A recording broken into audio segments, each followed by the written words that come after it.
Andrew, firstly, congratulations on what's been a phenomenal season. Do you sort of have to pinch yourself about it?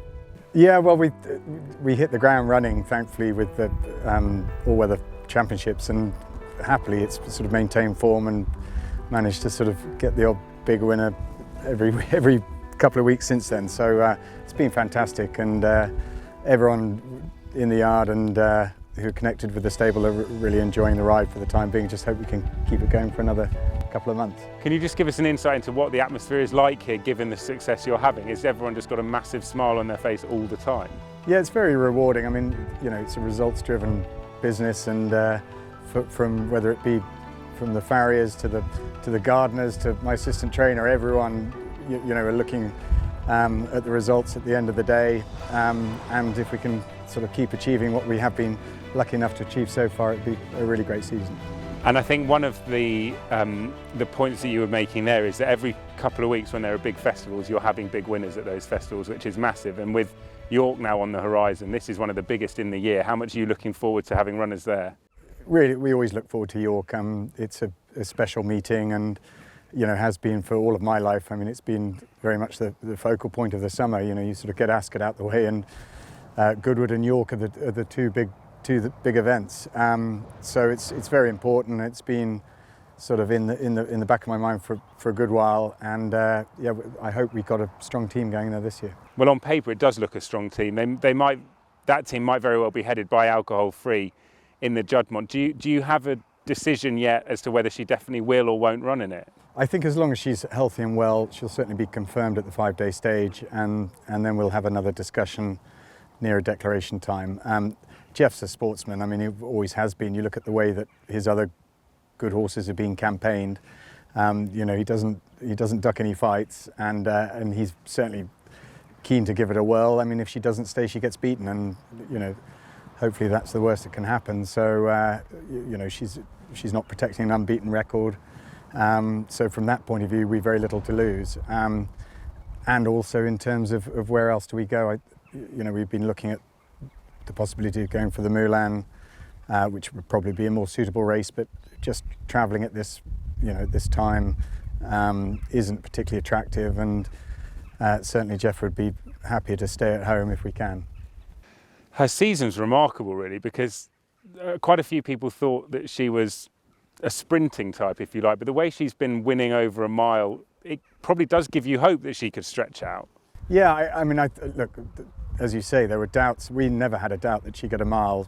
Personally, anyone sort of connected with the horse, but there were sort of pedigree experts doubting her ability to stay a mile. But there's enough on the dam side that a mile certainly was never a problem. There's enough stamina there, and whether a mile and a quarter, an extended mile and a quarter, might be a bridge too far, we only find out by giving it a go. And I think the other thing is, in terms of her staying in training next year, if we did, while she's fit and well, go there and learn something, it sort of arms us in terms of our campaign next year, and takes the guessing out of you know, when we're making plans for a 4-year-old career. That's really exciting. Just one thing about the ground, again, has she surprised you with her versatility, and what would be your ideal conditions for her now, given what you know? Well, I think a mile on soft ground, mainly because it inconveniences some of the opposition, is the ideal situation, but she seems effective on any going, and perhaps if we're stepping up in distance, perhaps you know, slightly quicker ground would give her a better chance of staying. How much did you enjoy the Sussex Stakes? Oh, very much. I mean, it's an important race, and we've been lucky enough to win it once before, and it was the nice thing was this was always the plan, was the 3 races that we were gearing towards was the Guineas, the Coronation Stakes and the Sussex Stakes, and she won 2 of them. The rest, I hate to say it, but the International was probably a little bit of an afterthought, but as we get closer, it'll be probably tempting, you know, given the fact that she seems in very good form and has such good ability. Of your other runners, Spanish Mission in the Lonsdale, he's had a terrific season. Has he not surprised you, because he's always been a good horse, but do you think his form's gone up to another level this year? Certainly, I thought he was very impressive in the Yorkshire Cup. I thought that was a really good performance in a strong race. I couldn't be happy with him. We were really disappointed that we couldn't run him at Goodwood, because very much that had been his plan. But the Lonsdale is a very good replacement. And is it pointing towards the Melbourne Cup? Will you be one of the few internationals that are going down under? Well, that's the intention, hopefully for the Caulfield Cup and the Melbourne Cup. He's a fast ground horse, and the ground, as we found out on Champions Day last year, Ascot's sort of off the table for him because he just can't cope with the deep conditions. So the owners, Gary Barber and Team Valor, are very keen to have a go at Australia. So that's very much the plan. Should he run well enough in the Lonsdale to warrant it? The staying division, to be involved in those races, you might have Trushan. Obviously, I suppose if Trushan does run, it might hinder your chances, so who knows. But you've also got Stradivarius. They're great races to be involved in. Very much so. Yeah, I mean, to have a good stayer in the yard, and the lovely thing about the stayers is because they're not sort of sexy from a breeding point of view, they tend to hang around, you know, they're not whisking them off to stud. So he's still a full horse, Spanish Mission. I hope very much one day he might get a job as a stallion somewhere, but he can probably earn more prize money racing at this moment in time than he can at stud. So it's lovely for us. In a word, if it's quick ground, can you beat Stradivarius? Yes. Good. In a word. That was good, wasn't it? Yeah, very good. I thought you'd go, well, I don't know. I thought you wouldn't answer the question in a word, but you did. Well done. Best of luck with him. Let's talk about a few of the others. Youth Spirit, what's the plan with him? Youth Spirit ran well in the Gordon Stakes with a penalty, obviously carrying a penalty for having won the Chester Vase. I was really pleased with him because he'd been so disappointing in the Derby. It was sort of, we were chasing our tails a little bit as to fathom the reason why, because you know, we were really happy with the horse going into the race, but he ran well below par. But much more like it in the Gordon Stakes with a penalty, which is never easy, and I think it was a strong Gordon Stakes. So he'd hopefully go to the Vulture with a good each-way chance, and then that will hopefully determine where the rest of his season lies. At York, you really do have something in everything, if you see what I mean, because you've got the stayers, but you've also got in the fastest five in the land near enough, Chil Chil in the Nunthorpe. I know she finished 9th, but she actually ran a really good race in the July Cup. What did you make of it? Yeah, she did. I mean, she was possibly a little unlucky in the fact that we had to change position a couple of times to try and follow where Rob deemed the pace to be. But she finished really well. She's naturally fast and talented, and it'd be interesting to try her over 5 now that she's really got her strength and has improved so much. It's got to be worth another go, and you know, this is as short and as fast as she could go, which will test her. But she's in great shape, and as long as it's fast ground, I think she's you know got a great each-way chance in a Group 1 race. Would be fantastic for her stud profile.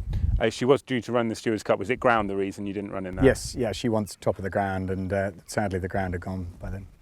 So 5 furlongs at York, no concerns, you think? Yeah, I mean the concern is it's a very fast 5 furlongs, but you know, not obviously all her winning's been done at 6, but she's improved so much, and just watching her work this year, she's been consistently better than any of our other sprinters, and we're quite lucky we've got a couple of other good ones. So she's exciting to go and see and take a chance in the Nunthorpe. You've got 2 exceptionally, well, certainly one exceptionally talented 2-year-old filly and one very, very, very good 2-year-old filly in the form of Sandrine and Nymphadora. Sandrine, has she surprised you in what she's achieved this year? Hugely. I mean, I don't think Miss Rosing will mind me saying, but she's no oil painting to look at. She's sort of slightly tall and angular, and doesn't look really like a natural, precocious 2-year-old, but it's been pretty obvious from the minute we started fast to work here that she had a good deal of ability, and she won first time out at Kempton. We didn't really have any grand plans for her at the time, and we worked her up on the main gallops up on Warship Down with Nymphadora actually, and another filly who's subsequently won well and has achieved a reasonable state level, and she was super impressive. So we made the decision then to have a go at the Albany. And she was brilliant that day, as she was at Newmarket as well. So, you know, she's surprised us very much so, and the ease of those 2 wins, you know, were sort of hard to believe from my point of view, because she's, apart from that one, you know, spectacular piece of work, all we've done is sit her upside since with another filly, and she does that easy, but she's not flashy. But she's got a £3 penalty, which doesn't make it easy. Although she looks head and shoulders the best probably of the fillies that have been out so far this year, it doesn't make it easy. So you know, she'll have to improve again to win the Lowther. When you have a filly like her, 3 from 3, won at the big festivals, do you work back from races a long way down the line, or is it literally just take each step as it comes? I.e., you're already thinking about her 3-year-old campaign, or not? Not getting so much that a far? 3-year-old campaign. We're working back from the Cheveley Park, and this seemed, this seemed the most sort of suitable.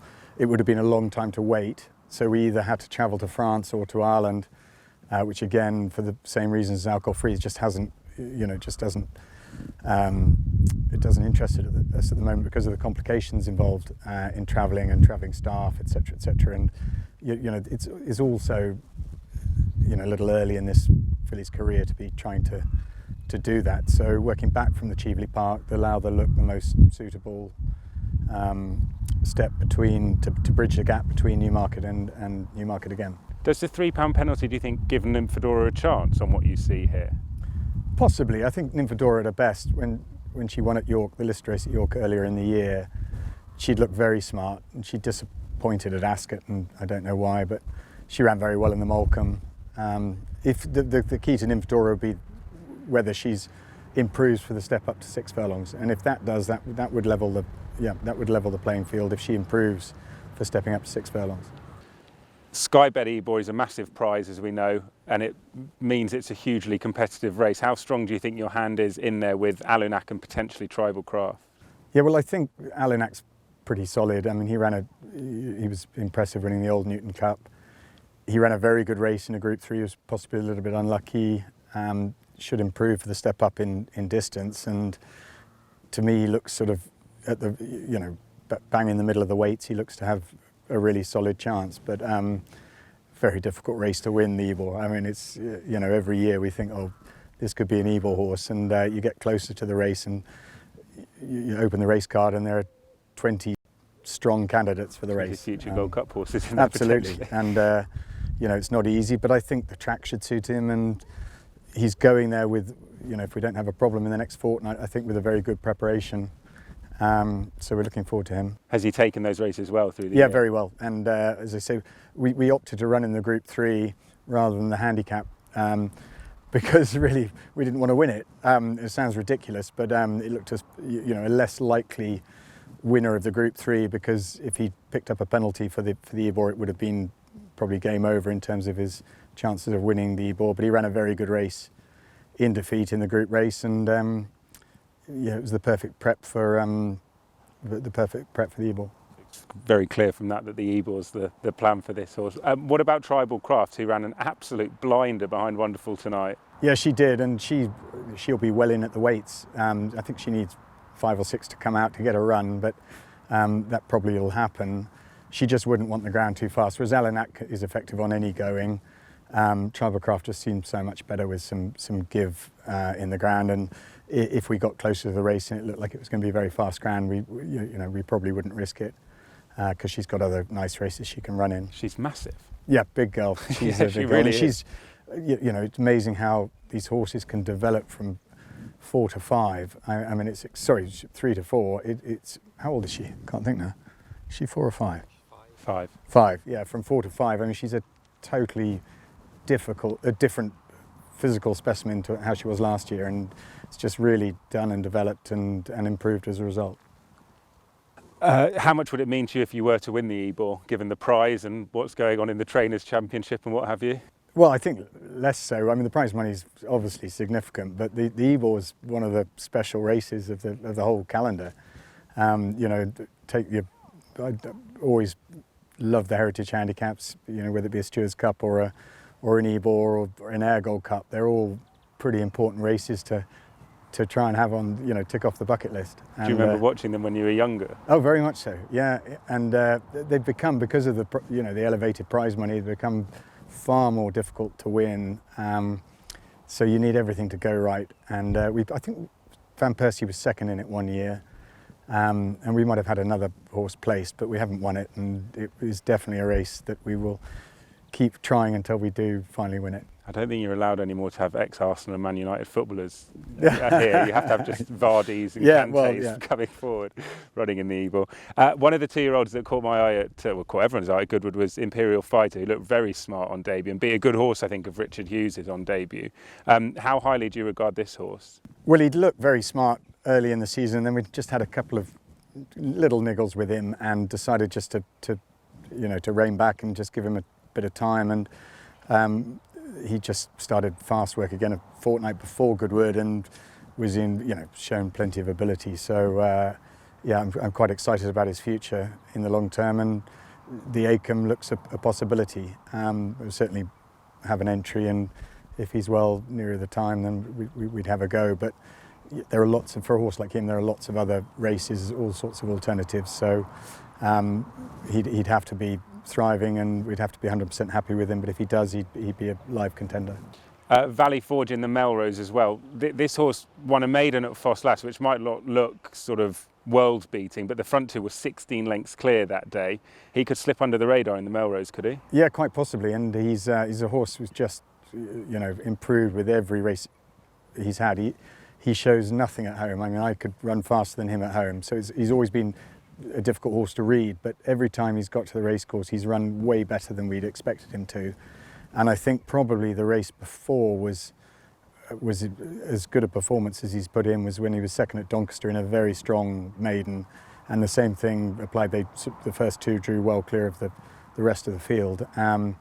He just looks like the type who could be suited by the big field, and he's got a bit of experience now, stays well, tries hard, and he could be a candidate for the Melrose. And you've got a load of other runners. We won't go through them all, but you've got the likes of Bell Rock, Bounce the Blues, Galway, is it, in the Galtrees, I think, potentially. Who else are you looking forward to running at York? Well, we've got a couple for the nurseries. A horse called Harrow, who won at Foss last yesterday, will probably go for the 7 furlong nursery, and he's a horse we like. And unless there's a big move in his rating after yesterday, which I doubt there will be, he looks a fairly treated horse, so he'd have a big chance. But it's an exciting week, and I think, to be honest, it's one of those meetings you go into and you think, 2 winners would be really exciting. One winner would be par, and 2 would be really exciting, and any more than that, you're getting lucky. But no, if we can get 1 winner at the meeting and hopefully 2, I'd be thrilled. You've had a great year at York, though. I think you're leading trainer there this year, so lucky. Yeah, William was telling me that. That won't last. There was a few more meetings. How many more meetings are there? 7 after. Oh yeah, I think that's my PA, Mr. William Darby. He goes with me everywhere. Yeah. O'Mara and Fahy will have something to say about it. Do you stay up when you're up there? Yeah, well, we've always I've got cousins who live up there, and we've always stayed with them since I was a child. And my whole family go up and stay at Bossall, and we've had a fantastic time every time we go up to York. So, is this a bit of a bus? I know that it's very serious business on track, but is it a bit of a busman's holiday for you then? The fact that you're able to stay up there, see family with you. It is, and for me, obviously, Goodwood is hard work because it's 5 days backwards and forwards. It's an hour and a quarter minimum backwards and forwards. Ascot's a little bit easier. We drive, but it's only 40 minutes away. But York, yeah, it's nice. You just go and stay up and don't have to worry about getting up early in the morning. Yeah. And just finally, I know it's a question you're probably going to get asked so many times between now and York, but you are leading the Trainers' Championship. And there was a headline on the Racing Post from one of your former jockeys saying, I believe in balding, or whatever it was. How are you dealing One of my former jockeys. I think he's my current jockey. Well, he rides for you still, but I know he's retained by Qatar. Sheen Murphy, of course, champion jockey. How are you dealing with the exposure, pressure? I don't know what. Look, it's very. If that's pressure, that's very nice. But look, it's something we're not going to. I know it's probably standard. I just can't believe it when people say that. Surely it's on your mind. Well, it is, but you can't. We couldn't even dream it. There's £5 million to be won up at York, and Aidan might win 3 of it. So and then it's game over. Or Charlie might do. So look, it's not something we'll worry about until we get into October. If that's still the case, then I would be excited. But we just probably haven't got the depth quite yet amongst the older horses and all the 3-year-olds to really have contenders in all those big money races. But it's something we're working towards. Best of luck at York, and best of luck for the rest of the season. Thanks, Oli.